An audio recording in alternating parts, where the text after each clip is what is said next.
আসসালামু আলাইকুম। আন্তর্জাতিক সর্বশেষ আপডেট সংবাদে আপনাকে স্বাগতম। শুরুতেই জানিয়ে দেব সংবাদ শিরোনাম। ইসরায়েলের হাইফায় 30 মিনিটে 100 রকেট ছুড়ল হিজবুল্লাহ, ধ্বংস হয়ে গেল ইসরায়েলের সেনা ঘাঁটি। জানিয়ে দেব এবার রাশিয়ার পক্ষে সরাসরি যুদ্ধ করছে উত্তর কোরিয়া। জানিয়ে দেব লেবাননে যুদ্ধবিরতির পক্ষে হিজবুল্লাহ, বাদ পড়ছে গাজা ইস্যু। এদিকে 3 হামাস যোদ্ধাকে হত্যার দাবি করল ইসরায়েল। সর্বশেষ জানিয়ে দেব মধ্যপ্রাচ্য ইস্যুতে সৌদি সফরে যাচ্ছেন ইরানি পররাষ্ট্রমন্ত্রী। এতক্ষণ শুনছিলেন সংবাদ শিরোনাম, এবারে বিস্তারিত। ইসরায়েলের হাইফায় 30 মিনিটে 100 রকেট ছুড়ছে হিজবুল্লাহ। ইসরায়েলের তৃতীয় বৃহত্তম শহর হাইফায় আধা ঘন্টায় 100 রকেট ছুড়ল হিজবুল্লাহ। ইসরায়েলি সংবাদ মাধ্যম টাইমস অফ ইসরায়েলের বরাত দিয়ে মেহের নিউজ জানিয়েছে, ইসরায়েলি বন্দরনগরী হাইফায় 30 মিনিটের মধ্যে 100টি রকেট ছুড়ছে হিজবুল্লাহ। এর কিছু রকেট আকাশ প্রতিরক্ষা ব্যবস্থার মাধ্যমে ঠেকানো হয়েছে, আর কিছু রকেট হাইফার বিভিন্ন স্থানে আঘাত এনেছে। সামাজিক যোগাযোগ মাধ্যমে ছড়িয়ে পড়া ভিডিওতে দেখা গেছে, হিজবুল্লাহর অন্যতম বড় পরিসরে এই রকেট হামলা ইসরায়েলের হাইফা, কিরিয়াত ইয়াম এবং কিরিয়াত মটজরিনে বাড়িঘরে ব্যাপক ক্ষয়ক্ষতি করছে। এই হামলায় এখন পর্যন্ত একজনের আহত হওয়ার খবর পাওয়া গেছে বলে জানিয়েছে টাইমস অফ ইন্ডিয়া। প্রসঙ্গত, ইরানের সমর্থনপুষ্ট হিজবুল্লাহকে ধ্বংস করতে গত 23শে সেপ্টেম্বর থেকে দক্ষিণ লেবাননে অভিযান শুরু করেছে ইসরায়েলি প্রতিরক্ষা বাহিনী। হিজবুল্লাহর সবচেয়ে গুরুত্বপূর্ণ ঘাঁটি ও সামরিক স্থাপনাগুলো রয়েছে লেবাননের দক্ষিণাঞ্চলে। জবাবে ইসরায়েলের সীমান্তবর্তী শহরগুলোকে লক্ষ্য করে নিয়মিত রকেট ছুড়ছে হিজবুল্লাহ।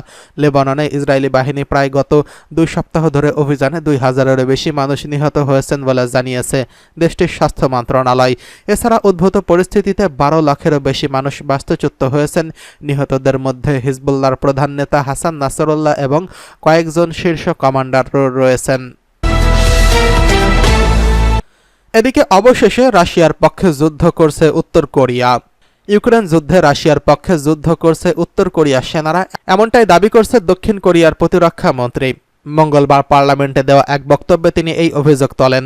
হিউন জানান, রাশিয়া এবং উত্তর কোরিয়া একটি সামরিক জোটের মতো পারস্পরিক চুক্তিতে স্বাক্ষর করছে, তাই এই ধরনের সেনা মোতায়েনের সম্ভাবনা খুব বেশি। খবর পলিটিকর। দক্ষিণ কোরিয়ার প্রতিরক্ষা মন্ত্রী আরও জানান, রাশিয়া ও উত্তর কোরিয়ার মধ্যকার সামরিক সম্পর্ক আরও ঘনিষ্ঠ হয়ে উঠছে।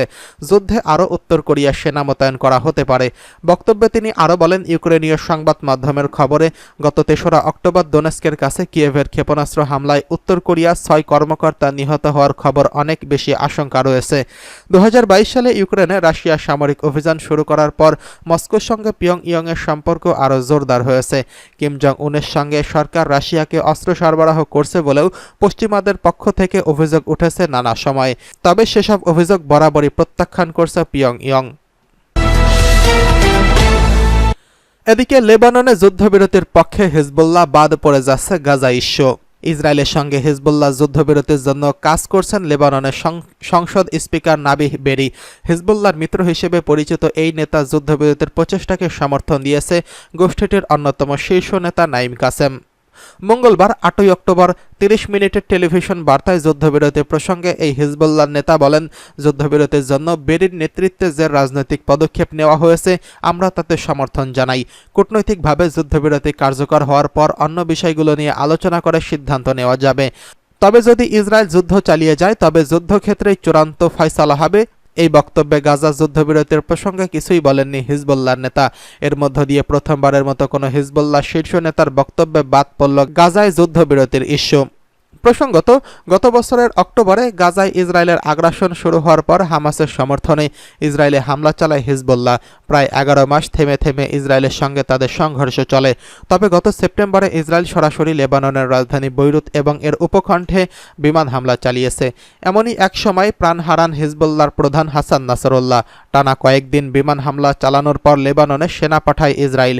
এখন লেবাননের সীমান্তে হিজবুল্লাহর সঙ্গে দখলদার ইসরায়েলের রক্তক্ষয়ী লড়াই চলছে।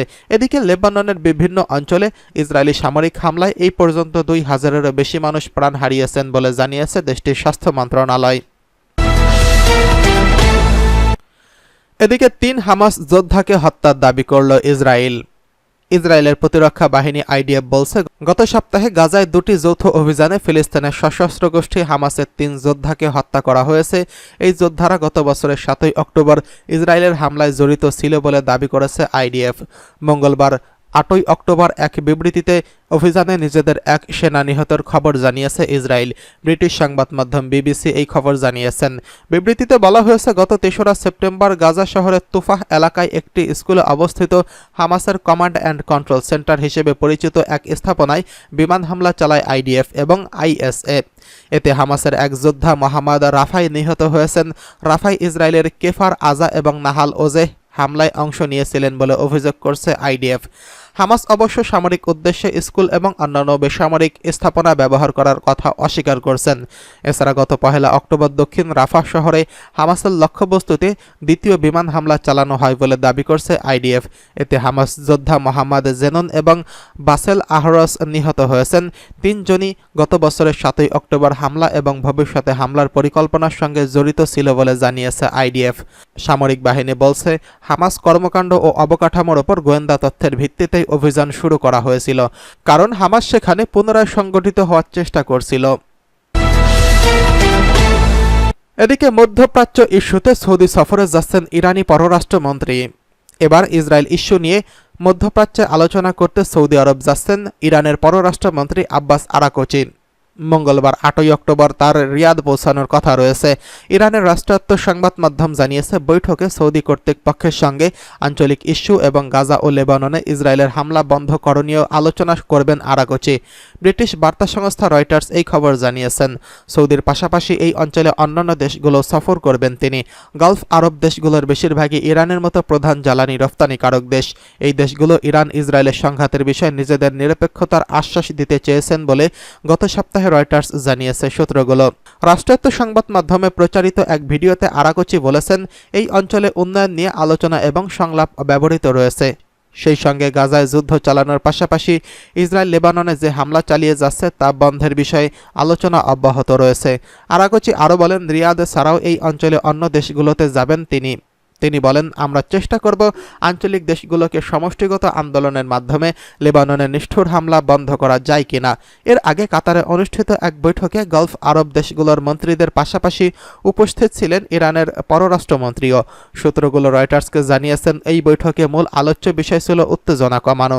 এছাড়া উপসাগরীয় সহযোগিতা পরিষদ জিসিসি অন্তর্ভুক্ত দেশগুলো ইরানের একটি আনুষ্ঠানিক বৈঠক অনুষ্ঠিত হয়েছে।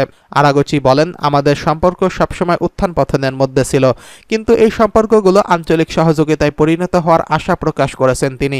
প্রধান তেল রপ্তানিকারক সৌদি আরব সাম্প্রতিক বছরগুলোতে ইরানের সঙ্গে রাজনৈতিক সমঝোতা করছে, যা আঞ্চলিক উত্তেজনা কমাতে সাহায্য করছে। তবে দুদেশের সম্পর্ক এখনও কঠিনই রয়ে গেছে। অন্যদিকে ইহুদিবাদী ইসরায়েলের রাষ্ট্রীয় বীমা কোম্পানি বলছে, গাজা যুদ্ধের কারণে তাদের $60 কোটি বেশি আর্থিক ক্ষতি হয়েছে। এই প্রতিষ্ঠান এক প্রতিবেদনে বলছে, গত 1 বছরে গাজা যুদ্ধের কারণে তাদেরকে হতাহত লোকদের ক্ষতিপূরণ বাবদ 240 কোটি শেকেল অর্থাৎ প্রায় $64 কোটি পরিশোধ করতে হয়েছে। পার্স টুডের রিপোর্ট অনুযায়ী ইসরায়েলি বীমা কোম্পানিটি আরও বলছে, বিগত 1 বছরে 70,000 ইসরায়েলি এই কোম্পানির দপ্তরগুলোতে এসে দাবি করছে যে তারা এই যুদ্ধে আহত হয়েছেন।